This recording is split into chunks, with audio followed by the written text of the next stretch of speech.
David Andrew Rudabaugh was born on July 14, 1854, in a small wooden house in Fulton County, Illinois. His family was poor, but like most families on the frontier, they tried to survive with hard work and hope.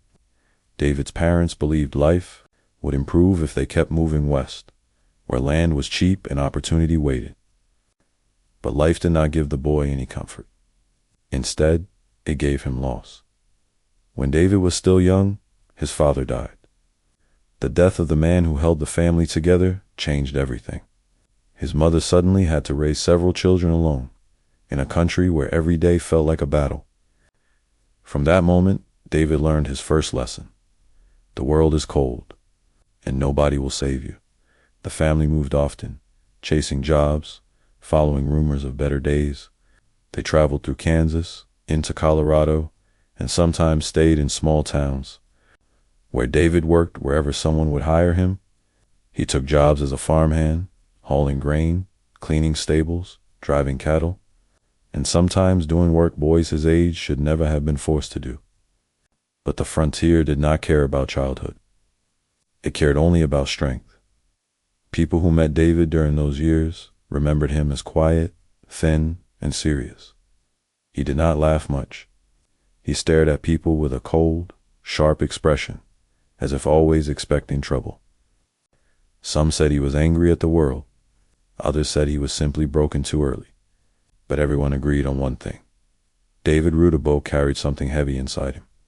Long before he carried a gun, with his father gone, his mother struggling, and his brothers drifting in their own directions, David grew up without guidance. No one taught him right from wrong. No one taught him discipline. No one taught him love. He learned his lessons from hunger, from cold nights, and from the rough men who lived on the edge of the frontier. Those men did not talk about kindness. They talked about survival. And David listened that, by the time he reached his early teens, he was already walking the dangerous line between honest work and petty crime. If he needed food, he took food. If he needed a coat, he found one whether it belonged to him or not. He gambled small coins in backroom saloons, where older men taught him how to cheat at cards and how to hide a knife. He learned how to read people quickly, how to spot danger, and how to sense weakness. And in those smoky, crowded rooms, the boy realized something important. Fear gives power. Whenever David looked at someone with that cold, hard stare, they stepped aside. Whenever he fought like someone who had nothing to lose. People whispered that something was off about the Rudabaugh boy. Something unpredictable, something dangerous. Years later, many would say they saw the outlaw in him long before he ever broke the law. As the family kept moving through Kansas and into the untamed territories, David drifted further from his mother and siblings. The frontier was filled with traveling workers, cowboys, gamblers, miners, drifters, and David became one of them. He slept in barns, abandoned cabins, or under the open sky. He rode with men who drank heavily, fought quickly, and trusted no one. He adopted their habits, their language, and their rough way of life. It was during this period that people began calling him Dirty Dave. The nickname came partly from his appearance. He hated bathing, hated clean clothes, and often looked like he had walked through a storm of dust and smoke. But the nickname also matched his growing reputation. Dave was not just dirty in the physical sense. He played dirty. He fought dirty, and he lived dirty. But Dave did not mind the name. In fact, he embraced it. On the frontier, a nickname meant identity. Sometimes it meant fear, and fear was worth more than money. As he drifted deeper into the American Southwest, Dave moved from simple mischief to more serious crimes. He began stealing horses, running with small criminal groups, and using a gun when he felt threatened. He learned to shoot fast, move fast, and never hesitate. The men he rode with were older, more experienced, and far more ruthless. But even they were surprised by how quickly Dave adapted to the life of an outlaw.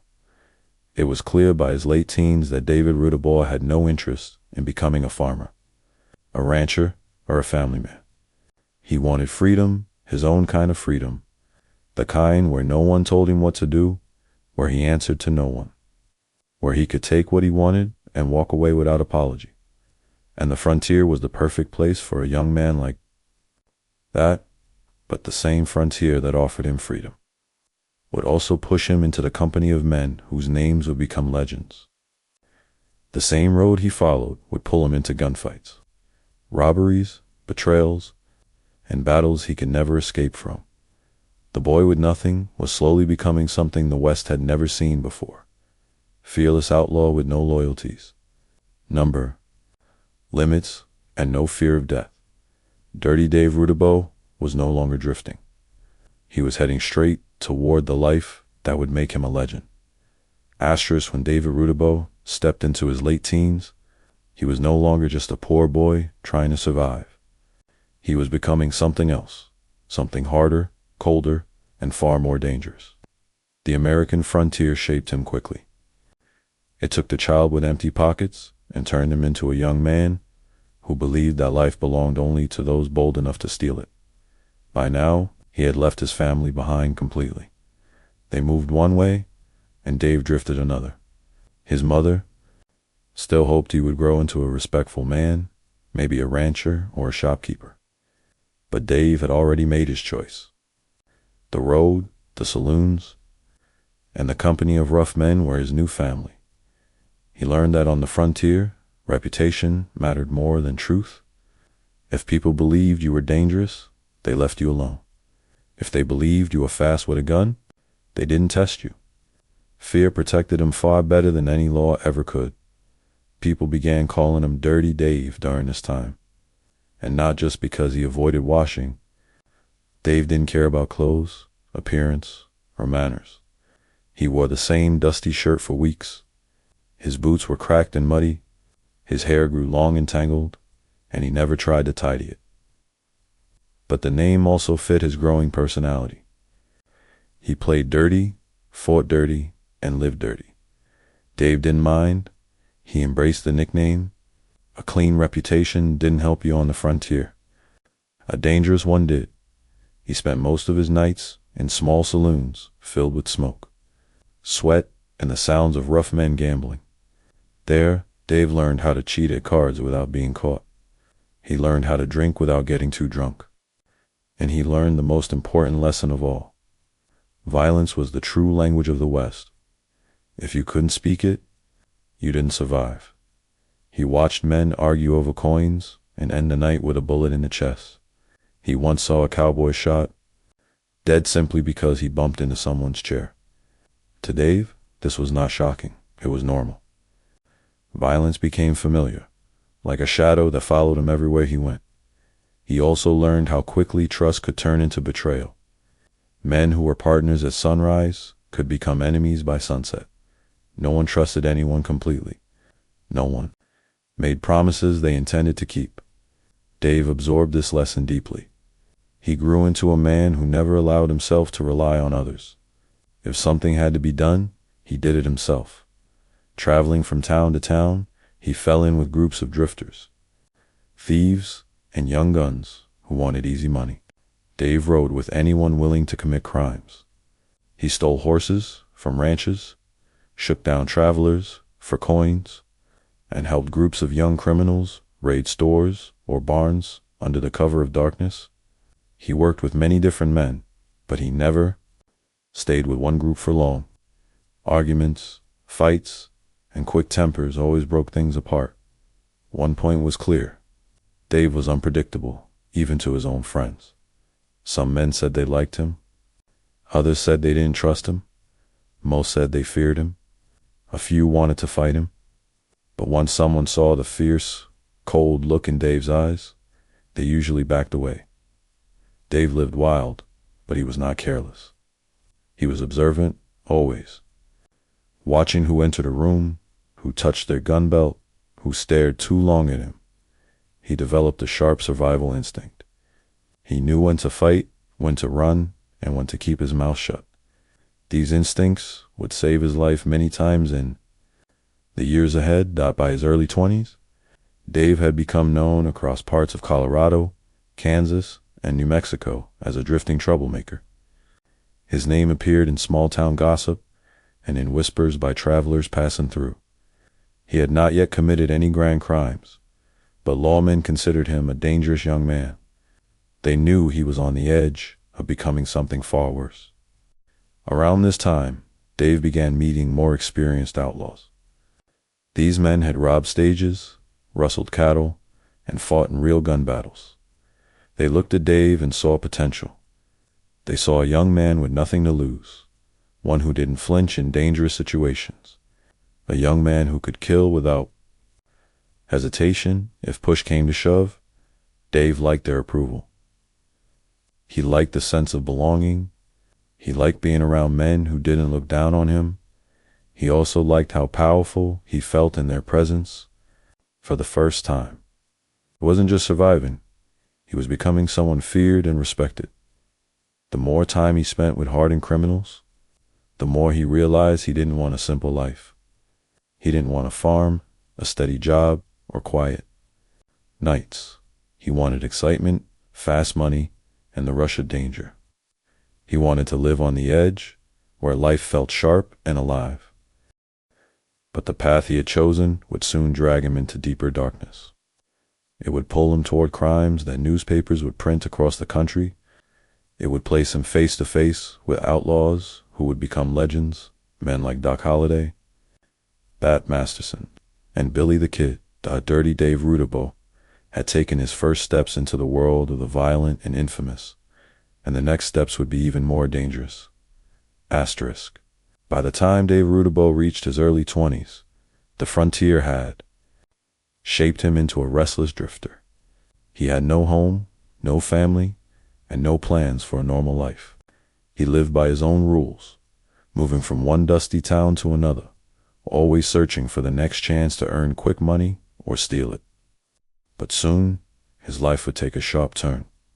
He was about to join a group that would push him deeper into the world of crime and violence.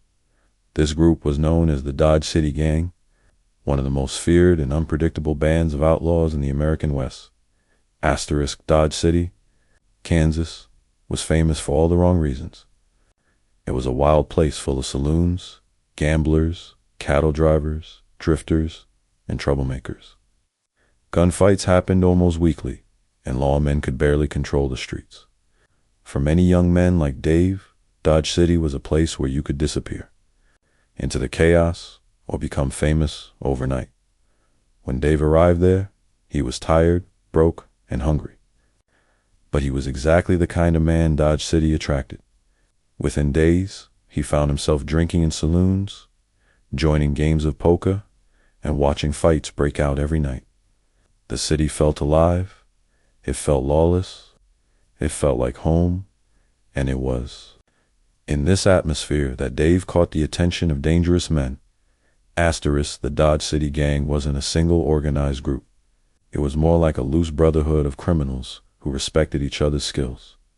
Some robbed stagecoaches, some ran protection rackets, some were hired gunmen. All of them lived outside the law. A few names in the gang were already famous. John Joshua Webb, a cool and deadly gunslinger. Mysterious Dave Mather, a man whose temper could explode without warning, and from time to time even Doc Holliday, the sharp-tongued gambler and gunfighter, crossed paths with them. When these men looked at Dave, they didn't see a poor drifter. They saw a young outlaw with potential. They saw a man who never hesitated, never backed down, and never showed. Fear. Dave fit right in. Asterisk. Joining a gang like this wasn't simple. You didn't fill out forms. You proved yourself, and Dave proved himself quickly.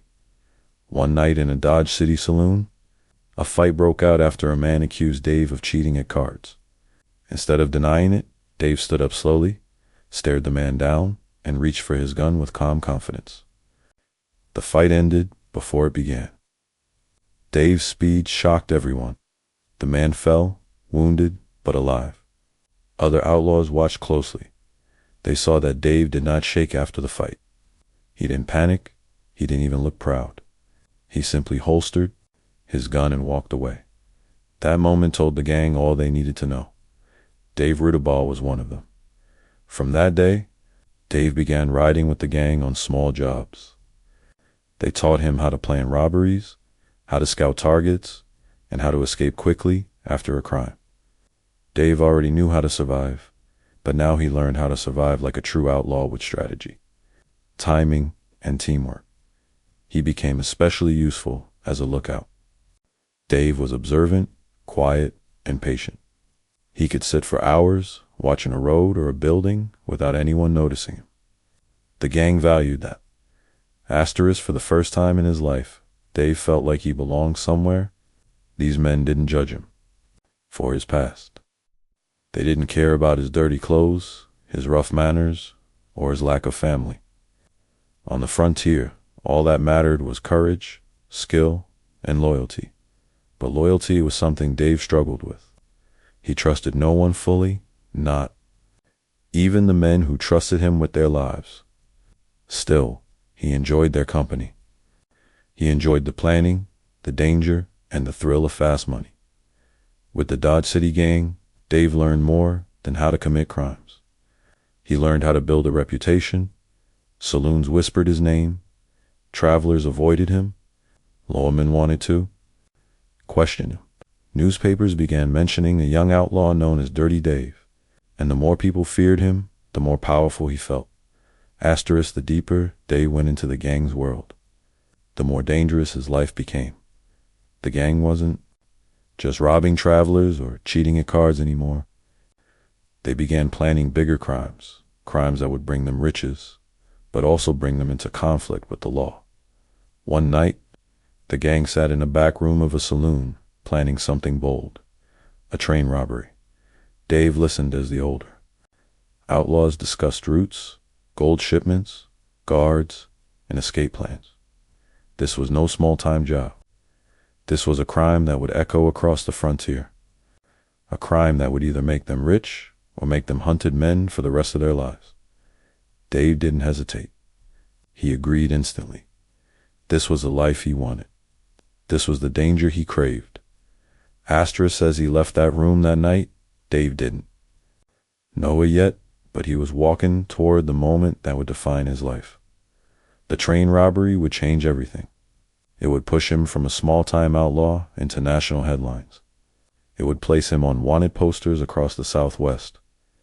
And it would set him on a path leading directly to men like Billy the Kid, Dirty Dave. Rudabaugh had entered the world of true crime, and there was no turning back.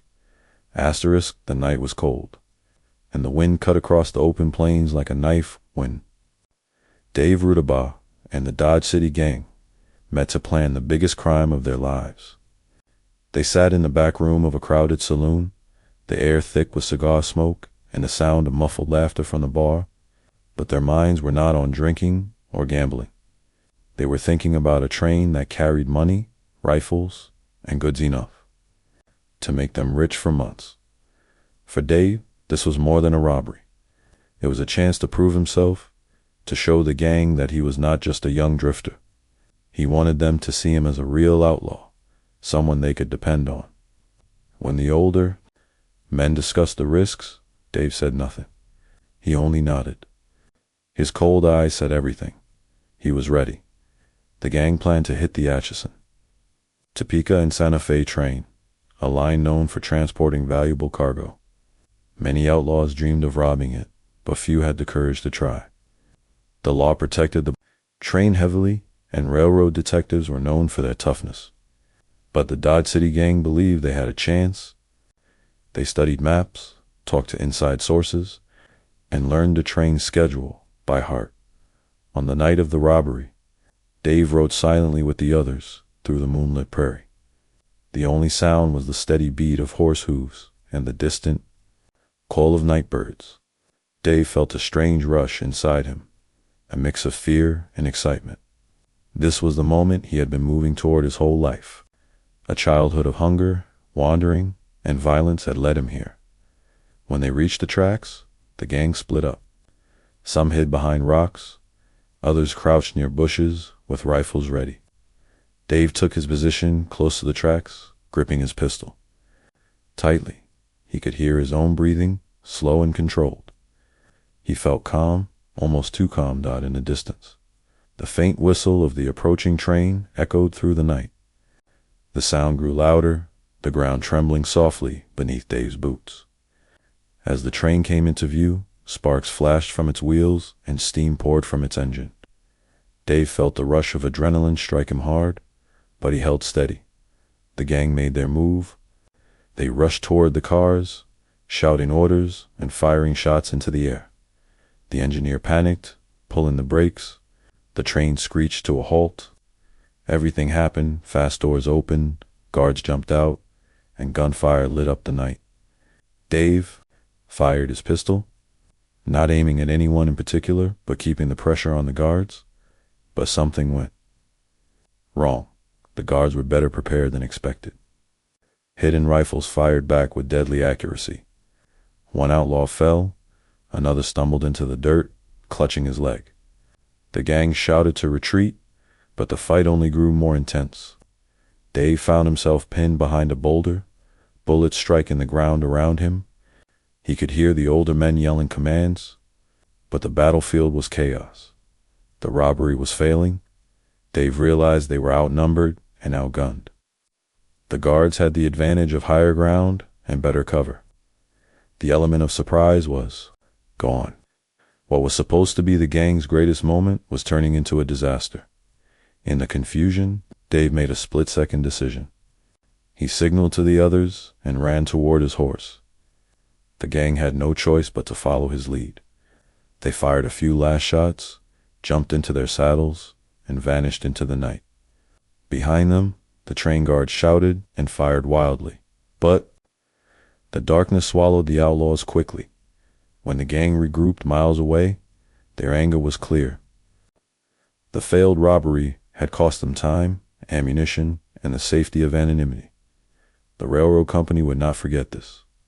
They would send detectives, bounty hunters, and lawmen to track down every man involved. And Dave, who had been part of the plan from the beginning, found his name added to wanted lists across the region. News of the failed robbery spread fast. Small-town newspapers printed dramatic headlines about the dangerous young outlaw known only as Dirty Dave. The failure made him even more notorious. He did not become rich that night, but he did become famous. Or rather, infamous. Dave felt the pressure closing in. Every town he entered seemed to have someone watching him. Every saloon felt tense. Every ride through the open prairie felt like someone was following him. The Dodge City gang began breaking apart after the robbery. Some members left to hide. Others moved to new territories. A few were arrested within weeks. Dave stayed on the move. He could not stay in one place long. Lawmen, bounty hunters, and railroad detectives were looking for him. He knew that if he was caught, he would not be treated kindly. But Dave was not going to give up. He had lived his whole life running, fighting, and surviving. This was nothing new.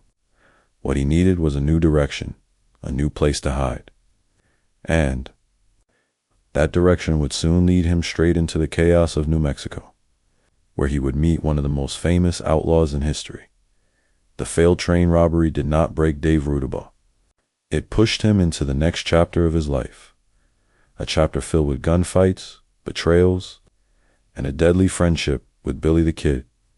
Asterisk, after the failed train robbery, Dave Rudabaugh became a wanted man with a price on his head.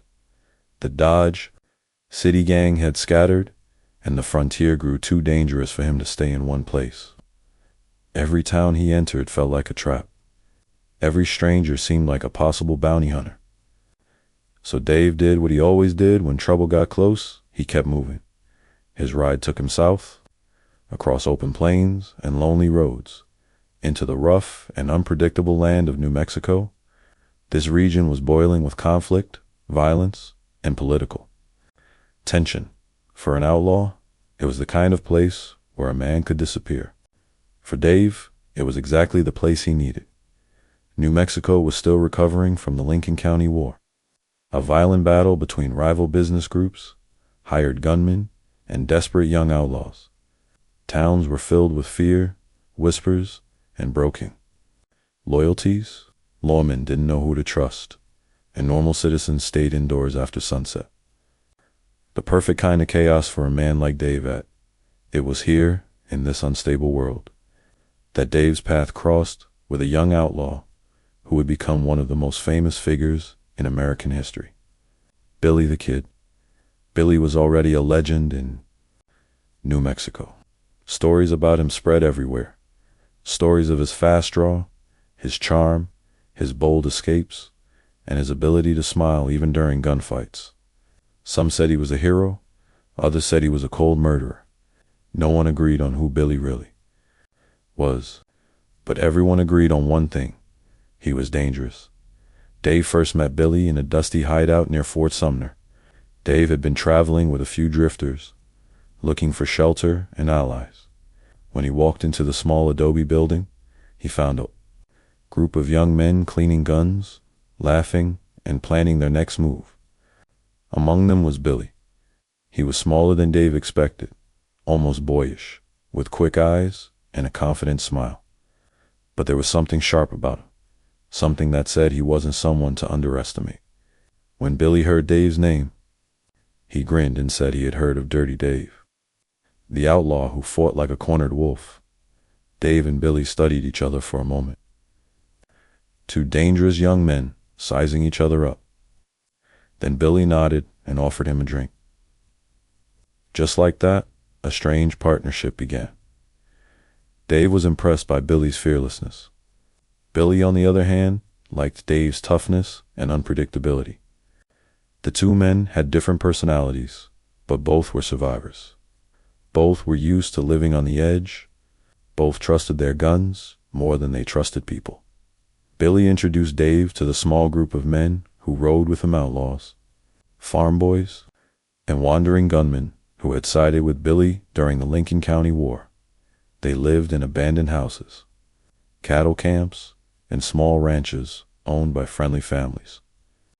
They moved constantly, watching for sheriffs and bounty hunters. Dave immediately felt the excitement of being part of this crew. They planned raids, stole horses, and defended themselves when lawmen came looking for them. Every night was filled with risk. Every day brought new trouble. And Dave liked it. Billy and Dave rode together several times. They traveled across rough country, shared meals, cooked over small fires, and argued about which direction was safest. Sometimes they laughed, sometimes they disagreed, but both men understood each other in a way only outlaws can. Still, Dave noticed something early on.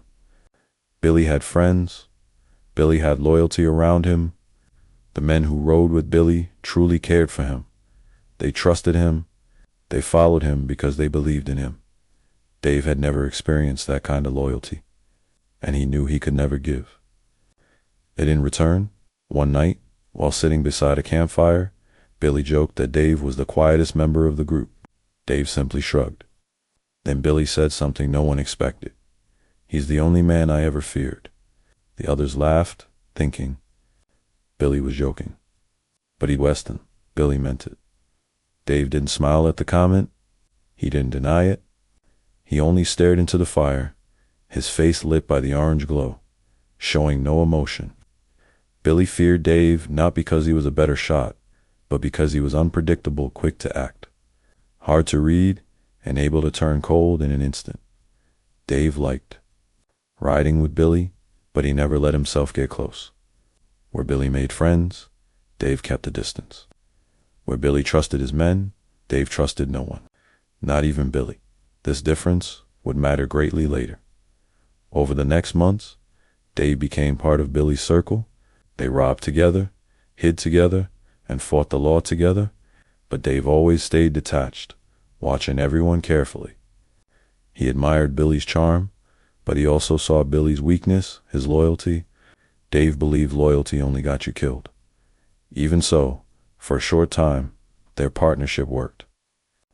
The two outlaws became a feared pair, known for speed, boldness, and the kind of daring only young men with nothing to lose could show. But as always with Dave Rudabaugh, trouble followed him like a shadow. A series of violent events and arrests would soon test their fragile alliance and begin turning partners into bitter enemies. The road ahead would not bring them closer. It would tear them apart. Asterisk riding with Billy the Kid changed the way people saw Dave Rudabaugh. It made him more visible, more feared, and far more dangerous. Billy's name spread across the West like wildfire, and anyone riding beside him was pulled into that same flame. For a while, Dave enjoyed it. He enjoyed the attention, the whispered rumors, and the way people stepped back when he walked into a saloon. But he didn't enjoy the friendships or the loyalty that came with Billy's group. Those things made him uneasy. Billy trusted his men. Dave trusted no one. Even in moments when they laughed together or shared stolen food, Dave kept a wall around himself. Billy noticed it, but he didn't hold it against him. Billy liked Dave's toughness. He liked how Dave never hesitated, how he reacted instantly to danger. In a world where most men were afraid, Dave stood out. But this same quality also frightened Billy. One night, the two men were sitting on a wooden corral fence near Fort Sumner. The others were asleep in the barn behind them. The desert wind blew gently across the dry grass, and the sky was filled with stars. Billy looked at Dave and, with a half smile, said something that later turned into legend. "You know, Dave, you're the only man I ever feared." He said it quietly, without jokes or laughter. Dave didn't respond. He didn't know how to respond. Fear was something he didn't understand, not because he was brave, but because he had spent so long living without anything worth protecting. When a man has nothing to lose, fear has no place to grow. Billy's words did not flatter Dave. Instead, they unsettled him. Why would Billy, the famous outlaw, fear him? In the silence that followed, Dave realized the truth. Billy feared him because Dave didn't follow the same rules as the others.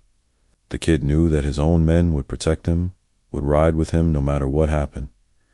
But Dave might ride with him today and betray him tomorrow if it served his purpose. Dave had no loyalty, no ties, no heart pulling him in any direction. Billy understood it. That was why he feared him. Over the next months, the tension between them grew quietly, like a fire smoldering under dry brush. Billy still included Dave in his plans.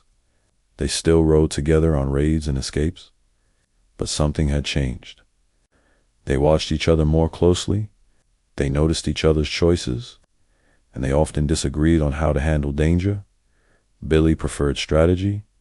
Dave preferred speed. Billy believed in protecting his men. Dave believed in protecting himself. Billy wanted loyalty. Dave wanted survival. These differences created small cracks in their partnership. Cracks that slowly widened with every passing week. Then came the night everything changed. Dave and Billy were hiding with the gang on a remote ranch. The sheriff's men were nearby, searching for them. Billy made plans for a quiet escape, waiting for the right moment to slip away without a fight. Dave didn't like the idea. Waiting made him nervous. Dave believed hesitation only invited death, so, without telling Billy, Dave rode off alone in the middle of the night. His sudden disappearance created a dangerous situation. The lawmen spotted movement and assumed the whole gang was escaping. Shots were fired. Chaos broke out. Billy and his men were forced to flee in a rush, without preparation, without time to grab food or ammunition. That night, Billy realized something clearly. Dave was not a partner. He was a risk. When Dave returned hours later, Billy confronted him. His face showed anger, disappointment, and something else fear. Dave listened with cold eyes, not apologizing, not explaining himself. In his mind, he had done nothing wrong. He protected himself. That was all. Billy walked away shaking his head. The trust between them had cracked beyond repair. The other outlaws began whispering among themselves. Some said Dave was trouble. Others respected him, but didn't want him around.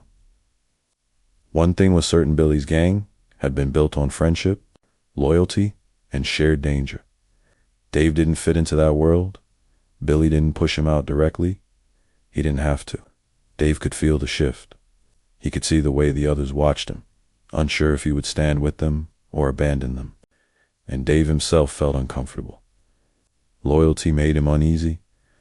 Being expected to care about others made him restless. He did not want to risk his life for men he barely knew. He did not want friendships he couldn't keep. He did not want to be part of something that demanded trust. All slowly, quietly, Dave drifted away from Billy and the gang. They rode together less often. They slept in different camps. They planned different routes. Their partnership faded, replaced by mutual caution. Billy never openly called Dave an enemy, but he never called him a friend again either. Two young outlaws had crossed paths, shared danger, and almost built a bond. But in the end, their differences were too great. Billy lived by loyalty. Dave lived by instinct. The two men were like parallel tracks, close for a time, but never destined to remain together. And soon, a moment was coming that would break whatever connection they had left. A moment when Dave Rudabaugh would make a choice that turned fear into betrayal. Asterisk, as the months went on, Dave Rudabaugh drifted farther away from Billy the Kid and the young outlaws who rode with him. What had once felt like a partnership now felt like a fragile truce. They were still on the same side of the law, but they were no longer on the same side of trust. Dave sensed it every time Billy spoke quietly with his men, every time someone glanced at him with caution, every time he saw Billy watching him with those sharp, thoughtful eyes. Dave was used to being alone. He was used to moving without answers, without explanations, without depending on anyone. So when the distance between him and Billy grew, Dave simply accepted it. He told himself it didn't matter. But deep down, something in him shifted. For the first time, Dave realized he was becoming a problem, not just to others, but to himself. The tension between the two men reached its breaking point when Dave was finally captured. It happened on a dusty afternoon near Las Vegas, New Mexico. Dave had been riding alone, scouting for supplies and a new hiding place. But luck was not on his side. A group of officers, tipped off by someone in town, surrounded him before he could escape. The lawmen aimed their rifles, shouting for him to throw down his gun. Dave hesitated for only a second. He had survived tight corners before, but this time he was outnumbered, outmatched, and trapped. He surrendered. The officers took him to a small jail, shackled his hands, and locked him in a dark, cramped cell. For the first time in a long time, Dave couldn't run. He couldn't fight. He couldn't disappear into the night. He sat alone, staring at the cold walls, feeling a pressure he had never felt before, a sense that his life was slipping away from him. New Mexico didn't treat outlaws gently. The local sheriffs were tired of gunfights, tired of raids, tired of seeing young men die in the streets. Dave knew the court wouldn't be kind. His record was long. Robbery, horse theft, gunfights, attempted train robbery. If the judge sentenced him harshly, he likely would. Dave could spend the rest of his life behind bars. The thought terrified him. Dave wasn't afraid of death. He wasn't afraid of bullets or danger. But prison was different. Prison meant stillness. It meant boredom. It meant losing the freedom he had fought for his entire life. Dave would rather die in a gunfight than rot in a cell. And so, as he sat in that jail, staring at the cracks in the stone floor, he made a decision. He would do anything to save himself. It didn't take long for the sheriff to come to him with questions. They wanted information. They wanted names. They wanted the locations of Billy the Kid and the others who still caused trouble in the territory. At first, Dave stayed silent. Loyalty wasn't the reason. He simply didn't trust the law enough to speak. But when the sheriff returned the next day and mentioned the possible sentence Dave was facing, everything changed. The sheriff explained that the court might show mercy if Dave cooperated. Mercy. That was the first hopeful word Dave had heard in days. He asked what kind of information the sheriff needed, and then, slowly, Dave began to talk. At first, he offered small details, places he'd been, names of men he'd met in passing, but the sheriff wanted more. He wanted Billy. Everyone wanted Billy. Billy had become a symbol of rebellion in the Southwest. Catching him would make any lawman famous. Dave hesitated, but only for a moment. He told him what he knew. He talked about hideouts, meeting spots, plans Billy had mentioned, and men who rode with him. He didn't know everything, but he knew enough. Enough to hurt Billy. Enough to help the law get closer. When Dave finished, the sheriff nodded slowly. The room felt heavy, filled with the kind of silence that follows a betrayal so sharp it leaves a wound in the air. Dave felt no guilt. Survival was his only rule. Loyalty was a weakness he could not afford. But the news of his cooperation spread quickly. Word traveled through saloons, ranches, and camps. Dirty Dave Rudabaugh had given information to the law.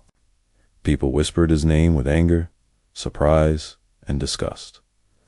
Outlaws saw betrayal as the worst crime a man could commit, and Dave had crossed that line without looking back. When Billy the Kid heard the news, he didn't rage. He didn't swear. Revenge. He simply nodded and said quietly, "I knew he'd do it." It was the final break between two men who had once trusted each other with their lives. Soon after, Dave was moved to another jail. His sentence was still uncertain, but he hoped his cooperation would help. What he didn't know was that betrayal came with a price one that followed him like a shadow. The people who once rode beside him now saw him as a snake. The gangs he once joined wanted nothing to do with him. And Billy, the one man who had feared him, now saw him clearly not as a partner, not as an ally, but as a threat.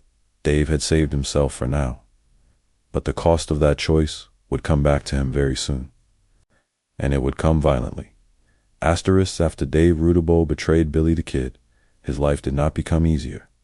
Even though he had cooperated with the law, he still sat behind thick iron bars, waiting for a judge to decide his future.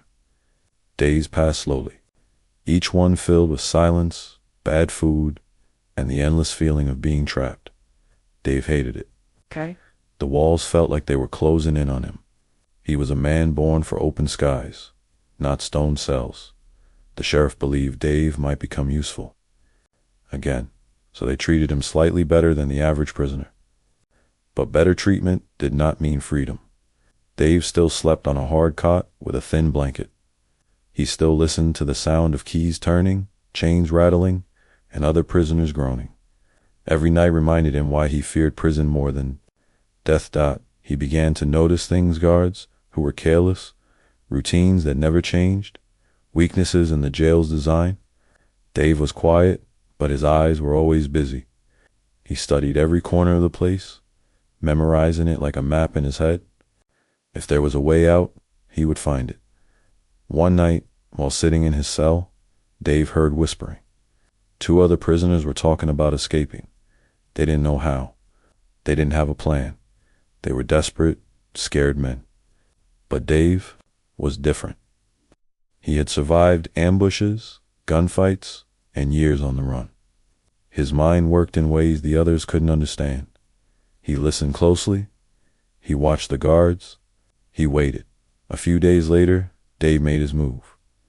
When the sheriff assigned him small tasks inside the jail carrying water, cleaning floors, Dave used these moments to learn even more. He watched how the guard unlocked doors. He counted the seconds between patrols. He studied the key ring, noticing one key that looked slightly worn, slightly bent, the cell block key. Dave was patient. He knew rushing would get him killed. He needed help, but he also needed control. So he approached the other prisoners quietly, choosing two men who looked tough enough to follow orders but scared enough to trust him. Dave whispered the plan to them. A night escape, quick and violent, with no turning back. The men agreed. They didn't like Dave, but they respected him.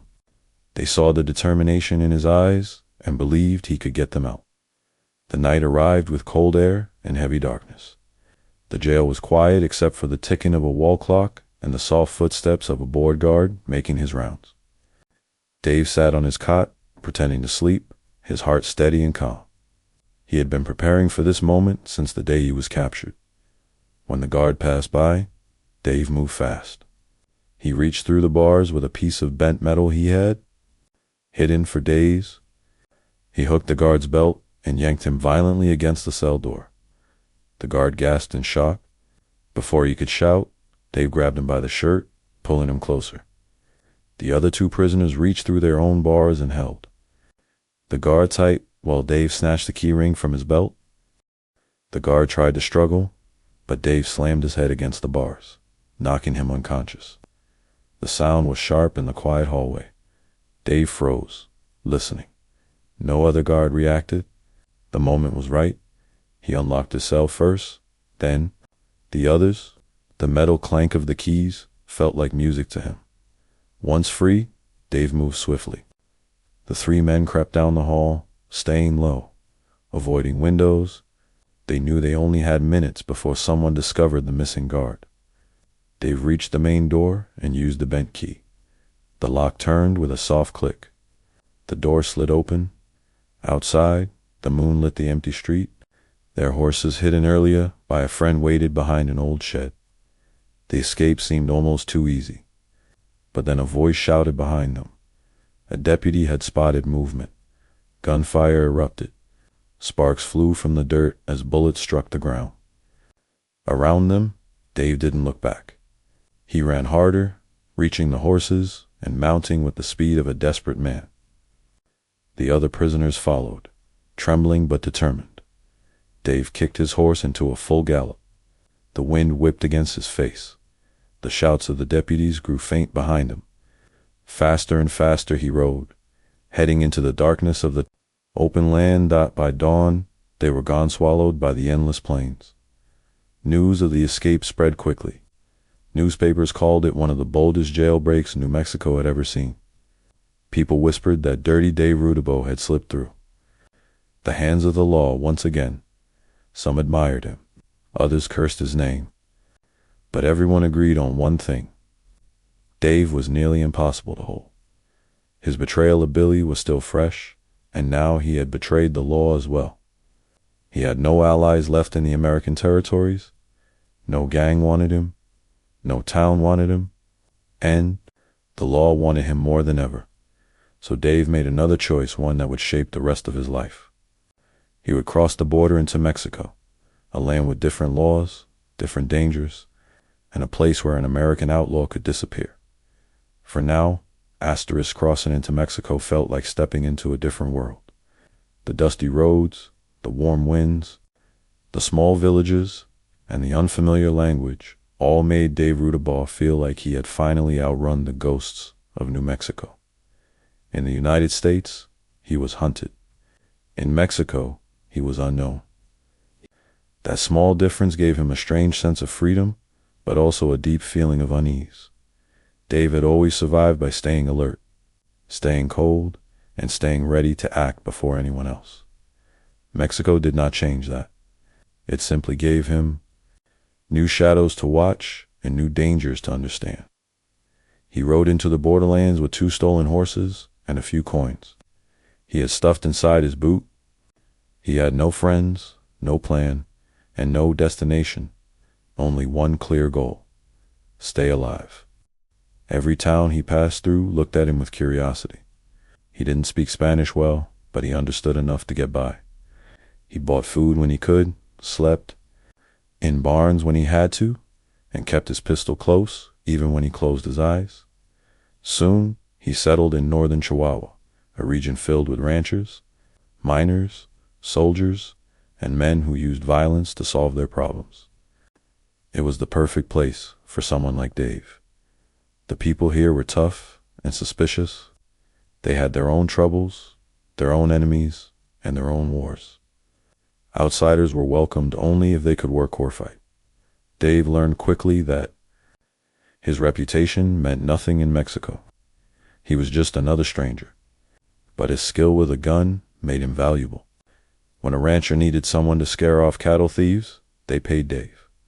When a gambler needed protection after winning too much money, they paid Dave. When a small group of bandits needed another man to ride with them, they paid Dave. He did not ask questions. He did not care who was right or wrong. He only cared about survival and the money that kept him fed. But the more Dave worked in Mexico, the more reckless he became. He drank heavily, more than he ever had before. Whiskey helped him forget the things he didn't want to remember Billy. The kid, the betrayal, the lawmen he escaped from, and the life he had burned behind him. Some nights he drank until he could barely stand. Other nights he gambled away his coins and picked fights with anyone foolish enough to challenge him in Mexico. Fighting was common, but Dave brought something different to the table. He didn't fight with pride. He fought with coldness. He didn't hesitate. He didn't shout. He simply acted. This made people fear him, but it also made them hate him. Word began spreading of an unpredictable American outlaw causing trouble in the border towns. Villagers called him El Americano Suciota, Dirty American. The name stuck, and Dave didn't mind. In some strange way, it reminded him of who he had always been. Months turned into years, and Dave kept moving deeper into dangerous company. He joined different groups of Mexican bandits, riding with them on raids or guarding smuggling routes. He became known for his speed with a gun and his willingness to do violent work without question. Some men admired it. Others stayed far away from him. As Dave slipped further into this rough life, the line between outlaw and mercenary disappeared. He became something in between, gun for hire, drifting from one job to another, living from one dangerous moment to the next. He was no longer running from the law. He was running from himself. But even in Mexico, trouble eventually found him. In the town of Peril, Dave developed a reputation for being loud, drunk, and short-tempered. He spent many nights in the local cantinas, drinking with miners and cowboys. Some nights, he won money gambling. Other nights, he lost everything and fought the man who took his coins. He didn't care about consequences. He believed he could fight his way out of anything. But Dave's biggest weakness was not his gun. It was his mouth. He insulted people easily, especially when he drank, and in a rough mining town full of proud, hard-working men, Dave's insults could not always be forgiven. He made enemies faster than he made friends. One night, after drinking too much and angering the wrong group of men, Dave stormed out of a cantina, swearing and waving his pistol. The men inside watched him leave, their anger growing. In a place like Peril, honor mattered, respect mattered, and Dave had shown none. Those men would not forget. As the days passed, Dave sensed the tension around him. Men watched him closely when he walked into bars. They whispered about him. Some followed him with their eyes as he rode through town. He had lived this kind of life before. He knew what it meant. Okay, violence was coming, but Dave didn't leave. He didn't run. Maybe he was tired of running. Maybe he believed he could survive anything. Maybe he simply didn't care anymore. Whatever the reason, Dave stayed in Betrayal, and fate began moving toward him like a slow, inevitable storm. The choices he had made, the betrayals, the violence, the reckless nights were about to meet him. Had done. In the quiet streets of Peril, the sun rose each morning over dusty roads, old stone buildings, and the sound of miners heading to work. Life in the town was rough, but predictable. People woke early, labored hard, and spent their nights in the cantinas, sharing drinks and stories. But for Dave Rudabaugh, nothing in his life was ever predictable. For him, Peril became the final stop in a long road filled with danger, betrayal, and violence. Dave had been in the Mexican town for months. At first, the locals didn't pay much attention to him. He was just another foreigner trying to make a living in the rough borderlands. But the more time he spent there, the more people began to notice his behavior. He drank too much. He argued too easily. He gambled with a confidence that made others nervous. And when he lost, which he often did, his temper burned hot. He didn't care who he insulted. He didn't care who he angered.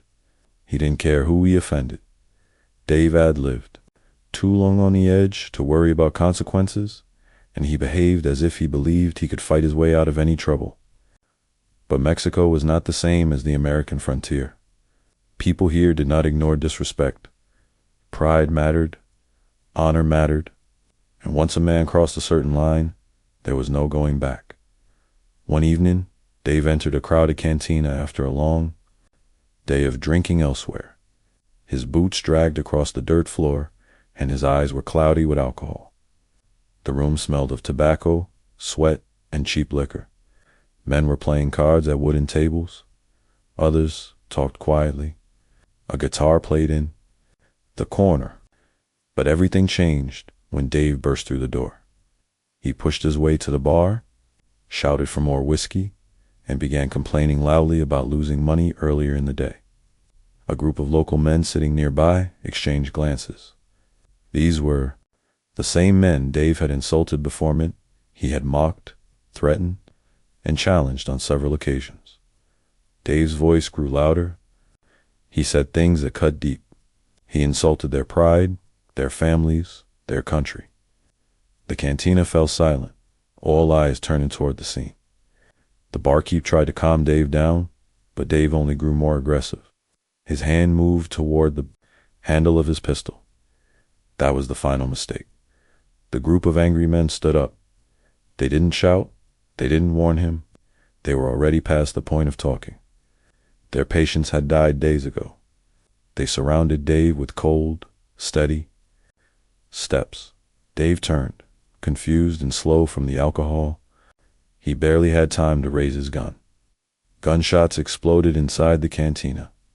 The sound shook the room, echoing off the walls. Dave staggered back, hit by the first bullet, then another, then a third. His pistol slipped from his fingers. His legs gave out. He fell face first onto the wooden floor, the same floor he had walked across so boldly moments before. The men fired again to make sure he wouldn't stand up. Then the cantina fell silent once more, except for the quiet, heavy breathing of the men who had delivered the final blow. Dirty Dave Rudabaugh was dead. But the story did not end there. In northern Mexico at the time, people wanted proof when a dangerous outlaw was killed. Many criminals faked their deaths to escape justice. Others disappeared into the desert. To convince the town and the authorities that the American troublemaker was truly gone, the men who shot him performed a grim ritual. They cut off his head, they washed it, wrapped it, and displayed it publicly, so everyone knew the violent outlaw who had terrorized their town was no longer a threat. People gathered to look. Some did not know his name. Others only knew him as El Americano Sucio. But everyone understood that his life had ended the same way he had lived, each rough, violent, and without mercy. No one came to claim his body. No family searched for him. No friends mourned him. Dave had built a life without attachments, and he died the same way alone. But the strange thing about legends is that they do not need loved ones to survive. Stories of Dave's wild behavior, his gunfights, his betrayals, and his fearlessness spread far beyond peril. Travelers carried the tale back into the United States, and newspapers began printing sensational stories about the outlaw who died brutally in Mexico. His name became part of Old West history, not as a hero, not as a loyal friend, but as a man who lived by his own rules, no matter the cost. He crossed paths with almost every major outlaw of his time. He rode with Billy the Kid. He fought lawman gangs and anyone who stood in his way. He escaped prisons. He traveled across borders. And in every place he touched, he left behind a story. In the end, Dirty Dave Rudabaugh never learned how to trust, how to stay loyal, or how to choose peace. He lived fast, fought hard, and pushed everyone away until there were no allies left. But his legend stayed alive. He became a symbol of the darkest parts of the Wild West, fearless, reckless, unpredictable, and unforgettable. And though his life ended in violence on a dusty floor far from home, his story continued to echo across history. Dirty Dave Rudabaugh, the outlaw even Billy the Kid feared, had taken his last ride.